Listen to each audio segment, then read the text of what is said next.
everybody, my name's Eric, and today we're going to be making salami. So if you've gone down that road of making sausages, breakfast sausages, or even smoking sausages, and you've wondered, what's the next step in this field of charcuterie? Well, salami is it. It is definitely extraordinary. Right now I'm holding a couple of books that I would suggest maybe you get in your hands on. This one's by Stanley Marianaski and Adam Marianaski called Home Production of Quality Meats and Sausages. Another one by Michael Ruhlman is called Charcuterie. Each one of them has different techniques, a lot of different recipes that you can try out. The recipe we're going to be making today is a fennel salami as well as a spicy cacciatore salami. Both of them are pork salamis, and what you see me doing here is just cleaning up the meat that I'm going to be using. Taking off any silver skin, getting rid of any arteries, any clots, getting rid of anything that's not going to be just pure meat. I'm using the back hind quarter of this very fresh pig, and so I'm going to have to add back fat to it, which is very simple. I just clean up all the pieces, and once I'm completely done cleaning it up, I'm going to weigh it.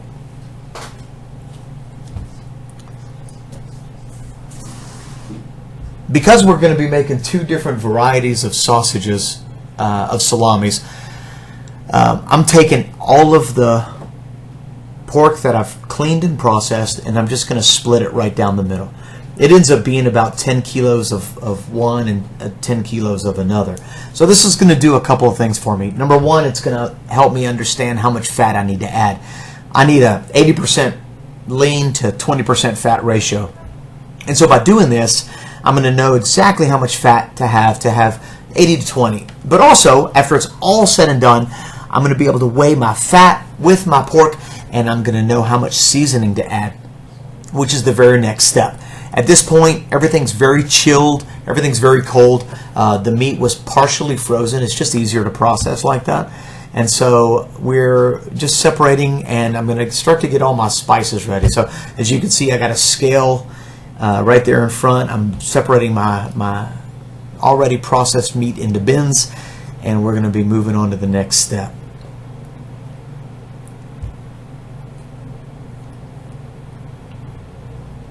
This is a great step. I love the seasoning aspect of making sausages and salami as well. So notice everything is weighed, everything is to scale. You want to definitely get a good scale. There's some really nice scales out there, some very expensive scales, but you want to try to get it to where it weighs out to the 1/10 of a gram. If you have a really expensive scale, you could probably get it to the 100th of a gram. But this particular sausage salami recipe calls for pepper and salt and dextrose, starter culture, some nitrite. If you look below, I'll post the recipe so you could take a peek at that, and you'll notice that everything is in percentages. The reason I did it in percentages is because there's a good chance your total weight volume is not going to be exactly like mine. So with percentages, you can have as little as 1 pound or 2 pounds, and as much as you want. And so consider the weight of the meat and fat as 100%, and everything else is going to be broken down as a percentage of that. So for instance, if you have 1,000 grams of meat and fat, and you're using 2% of salt, well, then you're going to use 20 grams of salt. So right now, all my spices are mixed up. I'm just going to break up any large chunks, and I'm going to make sure that it's all ready to incorporate, at which point I'm going to toss it right on in. Now, this has got my aromatics. This has got, everything that I'm used for this particular sausage. My salt, my cures, and what we're going to do is I'm going to mix them up really, really good, and then I'm going to add my starter culture, and then at which point I'll toss it in the fridge for a minute until I can get my my grinder ready to go. So you just want to make sure that you mix this thoroughly. Notice I haven't added my starter culture yet. I'm going to add that right at the very last minute. Right now it's, and you'll see me doing that in a minute, but we're going to add a starter culture that is a slow acidification. And that's what we got right here. This particular starter culture is called BLC 007, if I'm not mistaken. And what this particular culture does is it is a starter culture that allows me to ferment in lower temperatures. You're going to notice that there's really two categories of cultures. One that allows for fast acidification, a faster ferment, and one that is for a slower acidification. The faster acidification requires higher temperatures. Obviously, it happens faster, whereas the slower acidification happens in lower temperatures, and we're talking anywhere from 64 to 73 for several days. Because the percentage of is so small, you only need 0.022% of your entire weight in starter culture. It may be difficult to measure if you don't have a fairly accurate scale. So I would say if you're using anything less than 5 pounds, which is roughly about a half a gram in weight, you could probably get away with about a half a teaspoon or a quarter teaspoon. As you can see right here, I've mixed the starter culture and I've put it aside. I want to let it rehydrate in a little bit of water for roughly about an hour or so. This is the spice mix for the spicy Cacciatore Salami, and as you can see, it has a huge flavor profile. Smoked paprika, we've got pepper, salt, we got cardamom, we got regular paprika, cayenne pepper. Right at the last minute, I decided to add some chili flakes to it. And you know what? Just when you're making salamis and when you're making sausages, write everything down. This wasn't part of the original recipe, and I thought it'd make a nice addition, so I went ahead and jotted down the chili flakes. For me, this is one giant experiment, and so if it works, I want to make sure that I can duplicate it. So just like I did with the Fennel salami, mixing it up really, really good. All my salts, aromatics, all my seasoning, spices are being mixed in right now. And I'm going to go ahead and get my Fennel and my Cacciatore ready for the starter culture. Now, starter culture has been mixed with roughly 30 milliliters of water per 5 pounds of meat. And so you don't need a lot of water. I want to say I may have about a half a cup of water total. And I'm just going to evenly pour it over the top and then mix it up really, really nice. And what this starter culture is going to do is going to start to look for sugars. Notice in the recipe there's dextrose. Now dextrose is a wonderful sugar for your lactic acid bacteria. There's a lot of different types of bacteria that impart flavor, and they do all kinds of wonderful things in addition to acidification. So the more dextrose you put, the faster these things are going to grow, the more acidic your meat is going to be, and inevitably that's where you get that real tangy flavor in salamis. I didn't want a very tangy flavor, and so we didn't put a whole lot of dextrose in it. And ideally, I'm just looking for a pH of 5.2, 5.3 once I'm in my fermentation stage. All right, let me introduce you to the LEM Big Bite number 22. This is a workhorse in our kitchen. Not only does it make extraordinary sausages, but it's the motor that operates our meat tenderizer, our mixer, and I'm telling you, it's a fantastic piece of equipment. If you don't have one, you should really consider looking at their line. They've got a lot of different sizes. This one's not the largest one that they make, but it definitely gets a lot of use in our kitchen. So notice I'm grinding the fat first. If you choose, a lot of people, they grind their fat with their meat, and what you end up doing is you actually get better fat distribution. This was an experiment. I wanted to see if I can make a big difference in the salami by grinding the fat on a larger diameter plate and the meat on a smaller diameter plate. And after it was all said and done, I think I probably would have preferred to have them ground up all the same. But nonetheless, we're changing the plate. We're going to toss in our meat. Everything is very, very cold. We took it from the fridge to the freezer, and it's just partially frozen. Now we're shoving it through the grinder. Now, if you're using a KitchenAid mixer, like the one of the attachments, you're going to want to work in fairly small batches, and you want to work fast. Those KitchenAid mixers have a tendency to generate a lot of heat, and so you can melt your fat fairly quickly. Your fat can smear. The motors aren't nearly as fast. And listen, people do it with KitchenAid mixers all the time. There's just a couple things you want to be aware of. You don't want the texture of your sausage to suffer. And so work quick, work in small batches, and keep everything chilled, super cold, while you're working. All right, so what we're doing is we're mixing up roughly 20 pounds of meat. This has already been seasoned. It already has our starter culture in it. It has our cures and everything. And so we're just running it through the grinder. It's very, very cold. And as you can see, we're working pretty quick. This entire process, normal speed, took really only a few minutes, 4 or 5 minutes. The next step is going to be mixing, so I'm going to take the grinder attachment off of the motor, and we're going to add the mixer attachment. This mixer we have is about a 50-pound mixer, so it's great if you have huge batches. The only downside to it is that you have to do at least 20 pounds, and so the alternative would be to get a smaller mixer or mix by hand, which is more the a more traditional way of doing it. You're going to know you're doing it right because your hands are going to be freezing cold. You're going to be mixing for 30 minutes, and you do want to mix quickly if you're doing it by hand, although it's going to take you a long time because the heat from your body is going to be transferring to the meat. The good thing about having a mixer is that you don't have to worry about that so much. So what can happen in roughly about 10 minutes takes usually a lot longer to mix by hand. This is where I added a little bit of non-fat powdered milk for binding purposes, and for additional flavor I'm putting in some chilled white wine with some water. You don't want to add a lot of liquids, and truth be told, you don't really have to, but at the very end of the stage I'm adding maybe about a half a cup total liquids per 5 pounds of meat.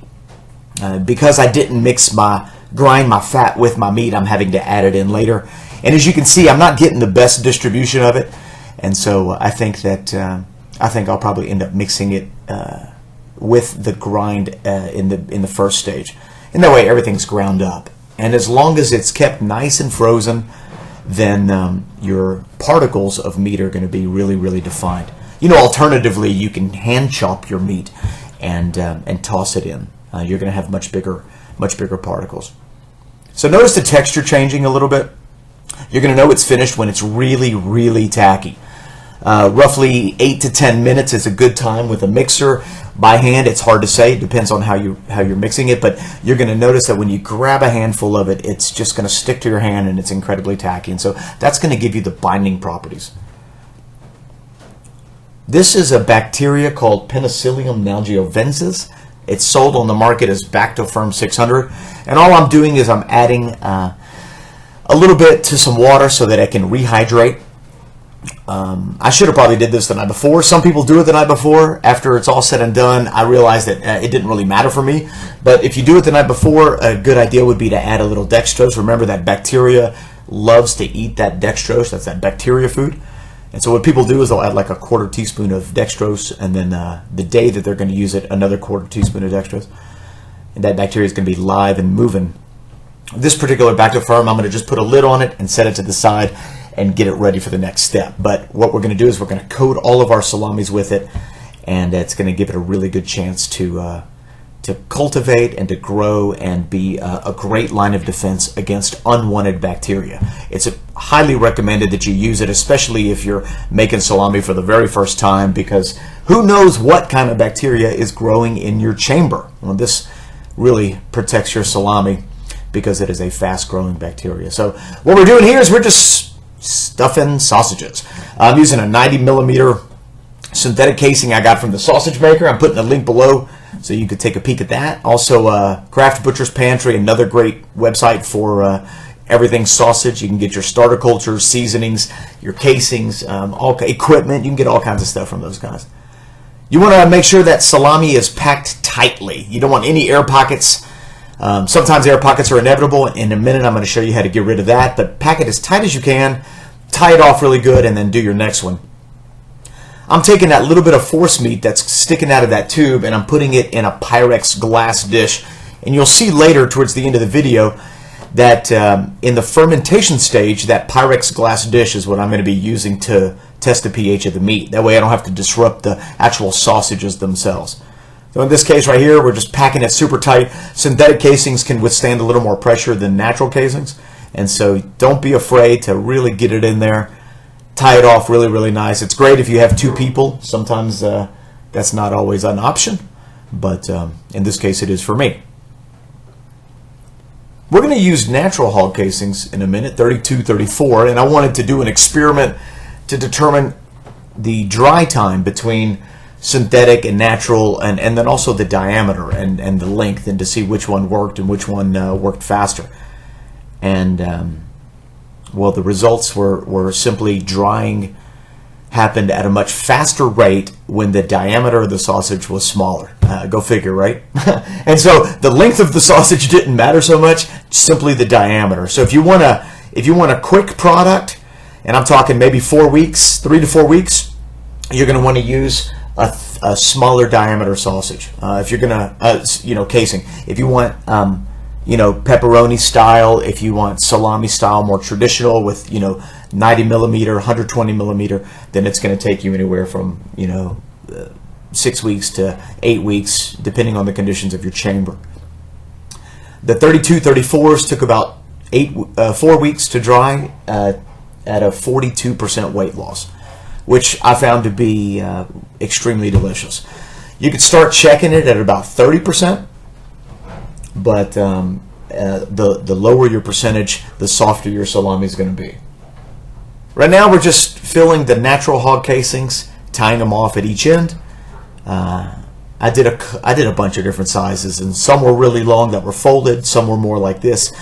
And like I said, we were just doing some experimenting with different sizes and as to how they relate with drying times. This is where you get to check for bubbles. You don't want to have any air pockets, but at the same time, you want to make sure that your salamis are well poked, and it'll give them an opportunity to dry quite evenly.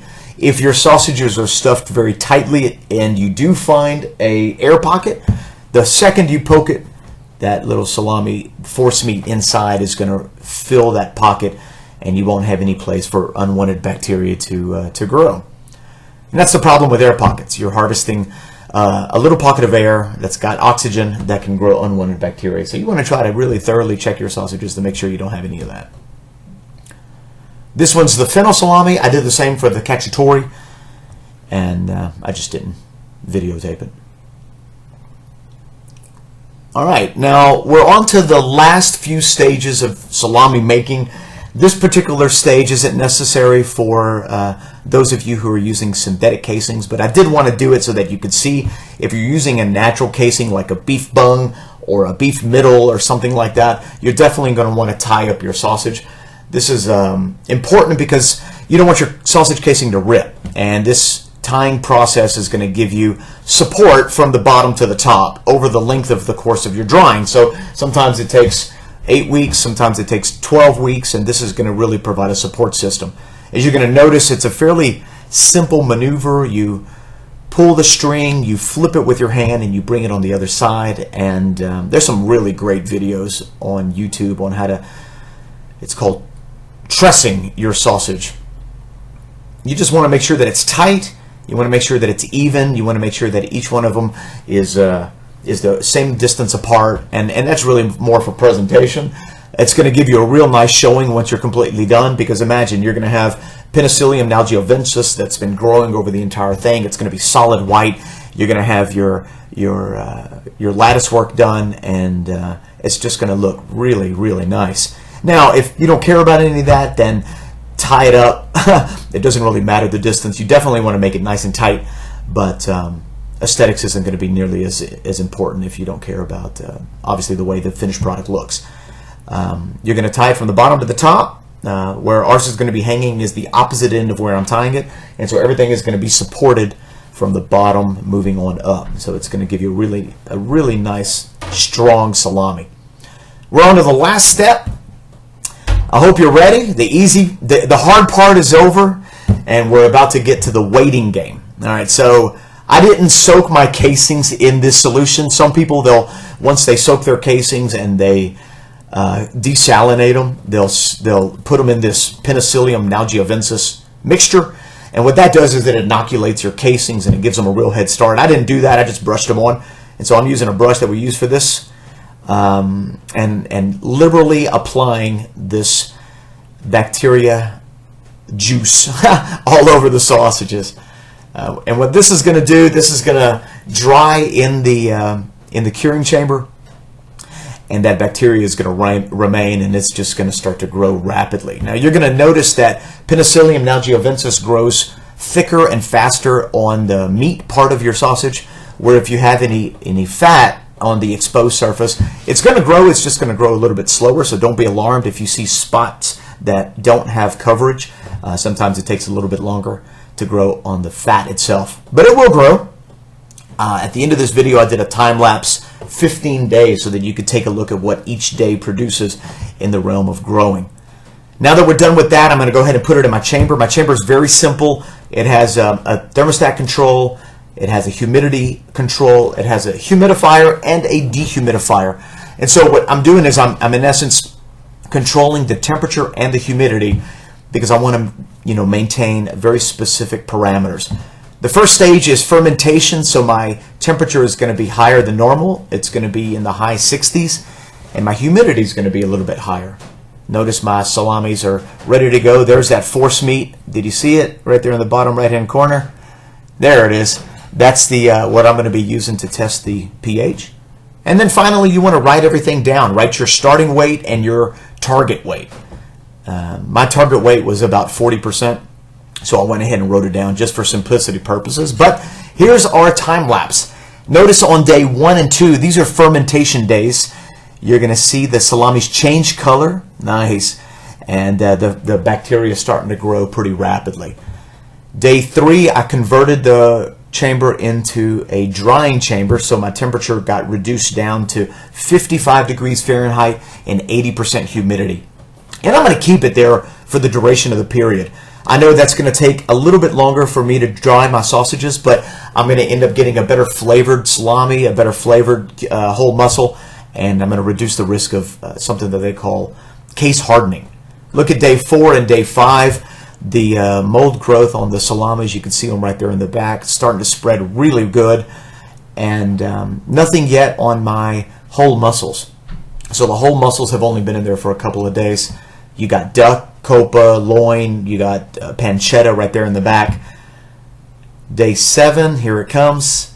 A lot of really great mold growth coming into the play here. And you want to really pay attention to the texture of the sausage. Don't be afraid to get in there, give it a squeeze, take a look at it, check your conditions.